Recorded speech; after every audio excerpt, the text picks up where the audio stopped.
In his younger years, Mark did not finish college. He was expelled because of his constant absenteeism. This did not upset him because he thought he was still young and thought he had time to correct his mistakes. But the years went by and time was running out. When he realized, he was already past 30, and the prospects of finding a good job were getting smaller and smaller. Mark spent his free time watching movies and favorite TV series, as well as meeting with friends. One day his friend called and offered him a job as a watchman in an old library. The job was not difficult. You had to be on duty twice a week for a whole day. The salary was not very high, but Mark had no choice, and the job seemed tempting. He agreed and started the paperwork. At that time he did not know what lay ahead of him. Mark woke up at 6 a.m. and started preparing for the working day. It wasn't easy for him to get up so early, but he was excited about the prospect of a new job. The bus route he had chosen was perfect for the ride from home to the library. He took his time as he had plenty of time.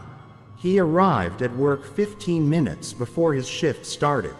The library was old. By its appearance, you would think that time had stopped here about 60 years ago. The old walls were peeling and the ceiling was leaking in several places. Inside, the library looked no better. The floor creaked and the shelves of books looked as if they had been there for centuries. The books were of various genres, mostly old, but it was possible to find new editions thanks to the support of patrons. Mark gradually settled in and was briefed on his duties. When evening came, he saw off the last employee and closed the door. The place was gloomy in the evening, but Mark was not intimidated by it. He settled down at his desk, turned on a TV series, and made tea. Toward 10 p.m., he heard rustling noises from a dark corner of the library. Taking a flashlight, he went to check it out, but found nothing and went back to watching. That's how his first tour of duty went. By the next day, he was wary and decided not to sleep. But nothing happened, and he began to believe that his nightmare was just a dream. However, on the third watch, he felt again that he could not move. A dark silhouette resembling a small man appeared in front of him. The entity pounced on him and he felt pain. Pushing it away, he woke up. When he got home, he called his friend Ron, who was into mysticism.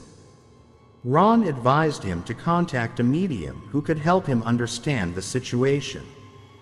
The medium said that the entity was of demonic origin and came from a portal in the library.